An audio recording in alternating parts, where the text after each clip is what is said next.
Salut tout le monde, ici Gwen. Dans le monde merveilleux des alternatives libres à Windows et à Mac, il y a plusieurs modèles de fonctionnement, et aussi plusieurs manières de maintenir le système à flot financièrement parlant. Certaines alternatives sont gérées par des entreprises qui prennent toutes les décisions, d'autres sont gérées par des associations ou des communautés plus ou moins informelles, avec des modes de gouvernance variés, et pour les modes de financement, c'est pareil, il y a pas mal de choses.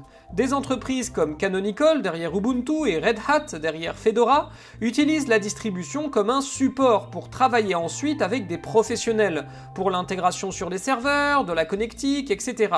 D'autres comme System76 ou Tuxedo s'en servent comme support pour vendre des ordinateurs. Et des communautés comme Linux Mint ou des entreprises comme Zorin reposent essentiellement sur les dons des utilisateurs. Moi perso, si je suis venu et surtout si je suis resté sur Linux, c'est pour des raisons politiques. Je soutiens un modèle dans lequel les outils informatiques sont respectueux de leurs utilisateurs et de leur vie privée. Du coup, comme je continue à chercher quelle est la meilleure distribution Linux à recommander au grand public, je me pose pas uniquement la question de savoir quelle est celle qui marche le mieux, je m'intéresse aussi à ce qu'il y a derrière. Par exemple, j'ai beau adorer Fedora, que je trouve super agréable à utiliser, je peux pas ignorer qu'elle est sponsorisée et en partie contrôlée par l'entreprise Red Hat, et que cette entreprise n'est pas réputée pour avoir de super bonnes pratiques.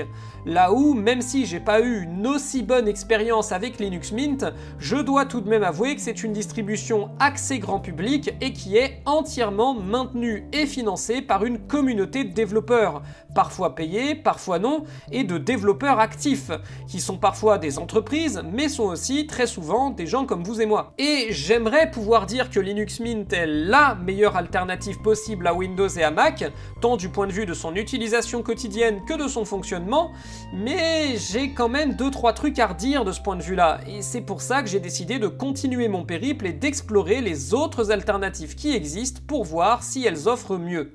Ainsi, quand j'ai demandé autour de moi si les gens connaissaient d'autres alternatives au développement communautaire et considérées comme faciles d'accès, c'est le vidéaste VinceFF, que je salue au passage, qui m'a recommandé Solus. Solus est une distribution qui a eu une histoire mouvementée. Elle est née en 2015 et a été pendant ses premières années assez acclamée. Les deux têtes les plus connues du projet sont son fondateur, Heikki Doherty, qui l'a quitté en 2018 pour partir sur un autre projet, et Josh Strobel, qui s'occupait de l'environnement de bureau Budgie. En 2022, Strobel quitte le projet à son tour pour se concentrer sur Budgie, qui devient une entité indépendante de Solus sous le nom de Buddies of Budgie. Et jusque-là, on peut se dire que tout va bien tant que le projet est entre de bonnes mains, et difficile de savoir exactement ce qu'il s'est passé, mais après le départ de Strobel, Solus a commencé à sévèrement tanguer, au point que certains ont même cru que le projet allait mourir. Tout ça a conduit Strobel et Doherty à revenir sur le projet Solus, et il a été remis sur de bons rails depuis. Du coup, moi j'avais quand même quelques réserves, mais j'ai décidé d'essayer, et c'est le résultat d'une pratique quotidienne de Solus pendant un certain temps que vous allez voir ici, avec en tête les deux questions suivantes. 1. Est-ce que Solus est un bon système d'exploitation pour le grand public ? Et 2. Est-ce que je recommanderais Solus pour une utilisation par le grand public? Avant toute chose, il faut se poser la question de ce qui singularise Solus d'autres distributions adressées au grand public. Et c'est pas difficile de savoir ce qui singularise Solus vis-à-vis de Mint, Zorin, PopOS ou encore les différentes variantes d'Ubuntu. C'est que Solus n'est pas basé sur Ubuntu. Et même pas sur Debian d'ailleurs, qui est la base d'Ubuntu. Et même pas non plus sur Fedora, par exemple.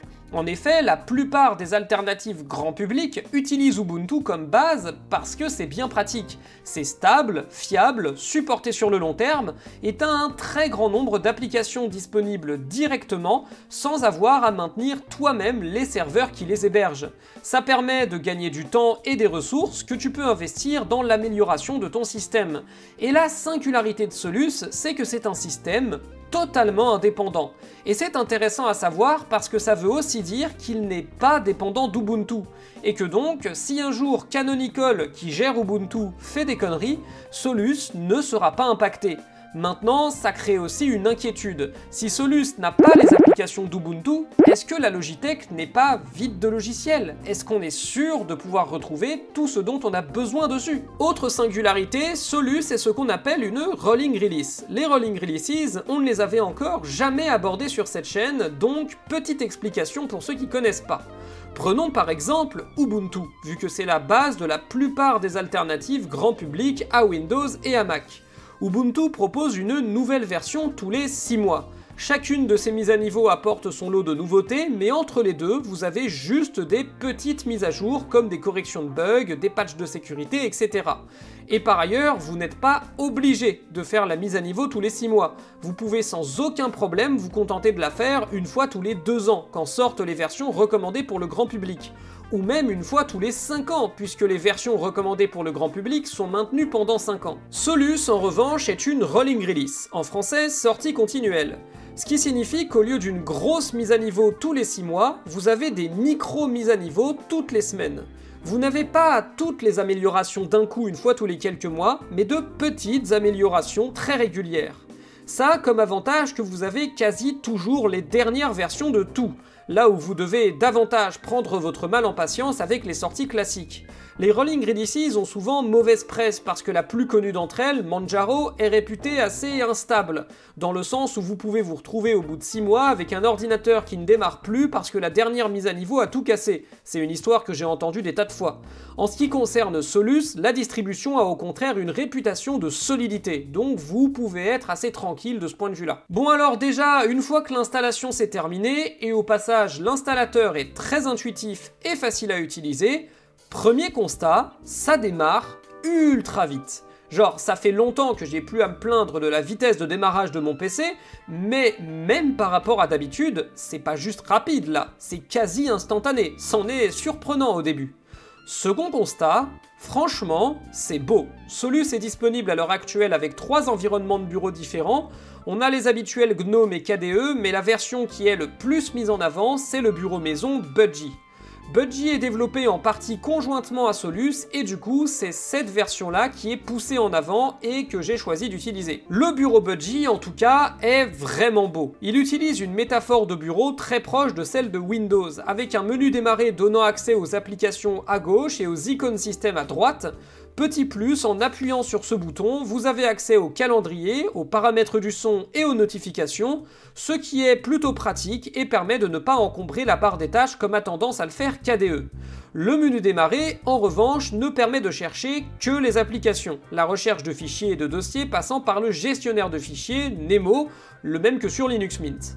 Et comme d'habitude avec les distributions Linux, la recherche de fichiers est ultra rapide, donc ça passe très bien. À ce stade, on est dans les 15 premières minutes après le premier démarrage, et les 15 premières minutes, c'est déterminant. C'est le moment où on découvre le système, c'est l'expérience de ce petit laps de temps qui va influencer toute notre utilisation si on veut en faire son poste de travail quotidien. Et en ce qui me concerne, ces 15 premières minutes ont été juste parfaites. Déjà, j'ai commencé par ouvrir Firefox, et Firefox était bien réglé en français par défaut. Ensuite, j'ai ouvert LibreOffice, et tout s'affichait bien et sans dysfonctionnement. J'ai aussi testé le lecteur multimédia, qui s'ouvrait sans accroc. Ça a l'air de rien, mais quand j'avais installé Linux Mint, il n'y a pas si longtemps, j'avais eu au moins un problème avec chacun de ces utilitaires de base, et ça m'avait bien refroidi pour la suite. Ici, aucun problème, tout a fonctionné à merveille. Ensuite, j'ai ouvert la Logitech et j'avoue que je craignais un peu de ne pas retrouver toutes mes applis, inquiétude qui a là aussi été balayée tout de suite puisque j'ai pu quasiment tout trouver. Même des trucs un peu de niche comme Sigil dont j'ai besoin pour mon travail étaient là. Le téléchargement s'est fait rapidement et j'avais un système paré à fonctionner. On sent que Solus a été conçu pour des utilisateurs qui voulaient tout pouvoir gérer facilement. Et c'est le cas, pour utiliser Solus au quotidien, vous n'avez pas besoin d'utiliser le terminal et d'entrer des lignes de commande. Tout peut se faire graphiquement. Et en plus, concernant les applications, on évite le problème que rencontrent souvent les distributions basées sur Ubuntu. Ici, les paquets système sont très à jour et vous avez beaucoup plus de chances de trouver la dernière version d'un logiciel. Concernant les autres utilitaires de base, Budgie se repose principalement sur les outils de l'environnement de bureau GNOME.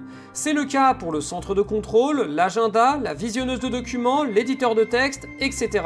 Il y a toutefois quelques exceptions comme la Logitech qui est propre à Solus ou encore le gestionnaire de fichiers qui est celui de Linux Mint. Le tout donne cependant à Solus un look très épuré et moderne, assez proche justement de celui de GNOME et qui fonctionne très bien.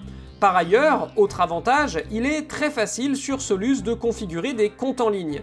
Vous avez un utilitaire là encore issu de GNOME qui vous permet de le faire et une fois que vous l'avez fait, les logiciels concernés vont synchroniser votre compte, ce qui est super pratique. L'utilisation de Solus dans l'environnement de Budgie, du coup, elle est vraiment agréable. Alors par honnêteté, je peux pas dire que c'est parfait. La Logitech a toujours certains éléments qui s'affichent en anglais, le passage du mode sombre au mode clair n'est pas bien suivi par tous les logiciels, la compatibilité des imprimantes est moins bonne qu'ailleurs, et il y a quelques éléments qui, de mon point de vue, devraient être inclus par défaut, mais que j'ai dû télécharger moi-même, comme le dictionnaire de LibreOffice. Je pourrais aussi reprocher le fait qu'il n'y a pas de forum d'aide en français spécifiquement dédié à Solus, mais vous trouverez quand même de l'aide en allant simplement sur les forums généralistes comme LinuxFR par exemple. Donc sur ce point, je m'inquiète pas trop, même si l'utilisateur ne parle pas anglais. À ce stade, on peut donc répondre aux questions qui ont été posées en début de vidéo. Est-ce que Solus est une distribution accessible pour le grand public ? Oui, sur ce point, j'ai aucun doute. C'est un système d'exploitation très simple à utiliser, les utilitaires marchent bien et ils disposent d'un grand nombre d'applications à jour. L'expérience a été tellement bonne pour moi qu'après avoir passé mon ordinateur fixe sous Solus, j'ai fait de même avec mon ordinateur portable qui était pourtant accroché à Fedora depuis maintenant pratiquement 2 ans. D'ailleurs, j'ai mis GNOME dessus et ça a très bien marché. Maintenant, à la question est-ce que je recommanderais Solus pour une utilisation par le grand public ? Pour l'instant, oui, c'est clairement la meilleure expérience que j'ai eue sur Linux jusque-là, mais il me reste encore quelques autres alternatives à tester avant de pouvoir être définitive. Sur ce, moi je vous laisse, et à la prochaine tout le monde!